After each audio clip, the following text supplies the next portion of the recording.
મિત્રો, ઘણાના મનમાં પ્રશ્ન હશે કે કળિયુગ પછીનો યુગ કેવો હશે? તો દર્શક મિત્રો, આ તો કદાચ બધા જ જાણતા હશો કે હિન્દુ ધાર્મિક ગ્રંથોમાં કાળ એટલે કે સમયને 4 યુગોમાં વિભાજિત કરવામાં આવેલ છે: સતયુગ, ત્રેતાયુગ, દ્વાપરયુગ અને કળિયુગ. અત્યારે આપણે કળિયુગમાં જીવી રહ્યા છીએ. કળિયુગ એટલે એક એવો યુગ જેમાં મનુષ્ય જાતિનું મન અસંતોષથી ભરેલ હશે, બધા જ માનસિક રૂપથી દુઃખી હશે, ધર્મનો માત્ર ચોથા ભાગનો અંશ જ બાકી હશે. વર્તમાન પરિસ્થિતિમાં આ બધું સત્ય સાબિત થતું દેખાઈ રહ્યું છે. આજે ચારેય તરફ અહંકાર, પ્રતિશોધ, લાલચ અને આતંક જ દેખાઈ રહ્યા છે. પુરાણોમાં કળિયુગને મનુષ્ય માટે શ્રાપની સમાન માનવામાં આવેલ છે. પરંતુ મિત્રો, તમે ક્યારેય વિચાર્યું છે કે કળિયુગ પછીનો યુગ કેવો હશે? તો મિત્રો, ચાલો જાણીએ કે કળિયુગ પછીનો યુગ કેવો હશે. ધાર્મિક ગ્રંથો અનુસાર યુગોના પરિવર્તનનું આ 22મું ચક્ર ચાલી રહ્યું છે. શ્રીમદ ભાગવત ગીતામાં પણ આનું વર્ણન કરવામાં આવેલ છે. ગીતા અનુસાર પરિવર્તન જ આ સંસારનો નિયમ છે. જેવી રીતે આત્મા એક શરીરને છોડીને બીજા શરીરને ધારણ કરે છે, દિવસ પછી રાત થાય છે, જેવી રીતે ઋતુ પણ એના ચોક્કસ સમય સાથે પરિવર્તન કરે છે, બસ આવી જ રીતે એક નિર્ધારિત કાળખંડ પછી આ સૃષ્ટિના યુગનું પરિવર્તન થવું એ પણ અટલ સત્ય છે. ગ્રંથોમાં કળિયુગ સાથે જોડાયેલ એક કથાનું વર્ણન કરવામાં આવેલ છે, જેના અનુસાર એક દિવસ કોઈકે ભગવાન વિષ્ણુને પૂછ્યું કે પ્રભુ, અત્યારે દ્વાપર યુગ ચાલી રહ્યો છે અને આ કાળખંડના સમયચક્ર અનુસાર આના પછી કળિયુગ આવવાનો છે, પરંતુ મનુષ્યએ નવા યુગને ઓળખશે કઈ રીતે? ત્યારે ભગવાન વિષ્ણુજીએ કહ્યું કે જ્યારે દુનિયામાં પાપ વધી જશે ત્યારે સમજી લેવું કે હવે કળિયુગ શરૂ થઈ ગયો છે. કળિયુગની શરૂઆત સ્ત્રીઓના વાળથી થશે.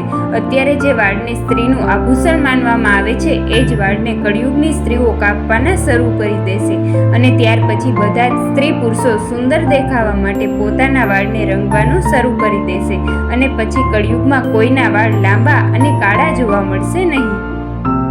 કળિયુગનો કાળખંડ હિન્દુ ધાર્મિક ગ્રંથો અનુસાર 4,32,000 વર્ષ જેટલો લાંબો છે અને અત્યારે કળિયુગનું પ્રથમ ચરણ ચાલી રહ્યું છે. એવું માનવામાં આવે છે કે કળિયુગનો પ્રારંભ ઈસવીસન પૂર્વે 3132માં થયો હતો, જ્યારે 5 ગ્રહો મંગળ, બુધ, શુક્ર, બૃહસ્પતિ અને શનિ મેષ રાશિ પર 0 ડિગ્રી પર થઈ ગયા હતા.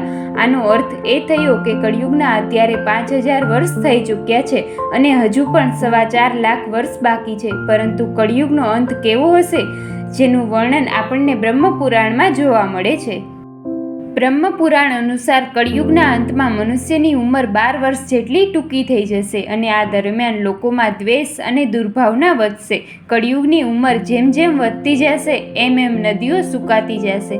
બેઈમાની અને અન્યાયથી ધન કમાવાવાળા લોકો વધવા લાગશે. મનુષ્ય કોઈપણની હત્યા કરવામાં સંકોચ કરશે નહીં. આ સાથે જ મનુષ્ય વ્રત, ઉપવાસ, પૂજાપાઠ જેવા ધાર્મિક કાર્યો કરવાના પણ બંધ કરી દેશે. ગાય દૂધ આપવાનું બંધ કરી દેશે. માનવતા સર્વત્ર નષ્ટ થઈ જશે. છોકરીઓ બિલકુલ પણ સુરક્ષિત રહેશે નહીં અને એનું પોતાના જ ઘરમાં શોષણ થશે. એના જ ઘરમાં લોકો એની જોડે ખરાબ વર્તન કરશે. બાપ દીકરી કે ભાઈ બહેન કોઈ પણ સંબંધને માન મળશે નહીં. એક ભાઈ પોતાના જ ભાઈનો શત્રુ બની જશે. લગ્ન જેવો પવિત્ર સંબંધ અપવિત્ર થઈ જશે. કોઈ પણની વિવાહિત જિંદગી ખુશીથી ચાલશે નહીં. પતિ પત્ની એકબીજા સાથે બેવફાઈ કરશે. કળિયુગમાં આ સમાજ હિંસક બની જશે. જે લોકો બળવાન હશે એનું જ રાજ ચાલશે અને જ્યારે આતંક એની ચરમસીમા પર હશે ત્યારે ભગવાન વિષ્ણુ કલ્કી અવતાર લેશે અને આ પૃથ્વી પર સમસ્ત અધર્મીઓનો નાશ કરી દેશે. શિવ પુરાણ અનુસાર ઘોર કળિયુગ આવશે ત્યારે મનુષ્ય પુણ્ય કર્મ છોડી દુરાચારમાં ફસાઈ જશે, એટલે કે ખરાબ કર્મમાં ફસાઈ જશે અને બધા જ સત્યથી મુખ ફેરવી લેશે. બીજાની નિંદામાં તત્પર થઈ જશે. બીજાનું ધન મેળવી લેવાની ઈચ્છા દરેક મનુષ્યના મનમાં ઘર કરી જશે. બીજાની સ્ત્રી પર મનુષ્યનું મન આસક્ત થવા લાગશે અને બીજા જીવોની હત્યા કરવા લાગશે. બધા જ પોતાના શરીરને આત્મા સમજશે. આ એક એવો યુગ હશે જેમાં મનુષ્ય ક્રૂર, નાસ્તિક અને પશુઓની બુદ્ધિવાળા હશે અને સંતાન પોતાના જ માતા પિતાથી દ્વેષ રાખશે. બ્રાહ્મણ વેદ વેચી પોતાની આજીવિકા ચલાવશે. ધનનું ઉપાર્જન કરવા માટે વિદ્યાનો અભ્યાસ કરવામાં આવશે અને મનથી હંમેશા મોહિત રહેશે. પોતાની જાતિના કર્મ છોડી બીજાને લૂંટશે અને ત્રણેય કાળની સંધિ ઉપાસનાથી હંમેશા દૂર રહેશે. આ ઉપરાંત પણ બધા ક્ષત્રિયો પોતાના ધર્મનો ત્યાગ કરી દેશે અને એમાં શૌર્યનો અભાવ હશે. તે ચોરી વગેરે ખરાબ કર્મ કરી પોતાનું પાલન પોષણ કરશે. ક્ષત્રિય પોતાને બધાની સમાન માની ચારેય વર્ગ જોડે વિવાહિત સંબંધ સ્થાપિત કરશે અને બધા જ વર્ણોને પોતાના સંપર્કથી ભ્રષ્ટ કરશે. કળિયુગની સ્ત્રીઓ પણ સદાચારથી ભ્રષ્ટ અને પતિનું અપમાન કરનારી હશે, જે સાસુ સસરાની નિંદા કરશે. સ્ત્રીઓ કોઈ પણનું માનશે નહીં અને મલિન ભોજન ગ્રહણ કરશે. સ્ત્રીઓનો સ્વભાવ ખૂબ જ ખરાબ હશે અને તે પોતાના પતિની સેવાથી હંમેશા દૂર રહેશે. દર્શક મિત્રો, આ શિવ પુરાણ, બ્રહ્મા પુરાણ અને વિષ્ણુ પુરાણમાં લખેલ કળિયુગની બધી જ વાતો વર્તમાનમાં સત્ય સાબિત થતી દેખાય છે. જ્યારે કળિયુગે હજુ માત્ર 5000 જેટલા વર્ષ જ પૂર્ણ કર્યા છે અને આને સમાપ્ત થવામાં હજુ લાખો વર્ષ બાકી છે. તો થોડું વિચારીએ કે કળિયુગ જ્યારે અંત થવાના આરે હશે ત્યારે શું થશે.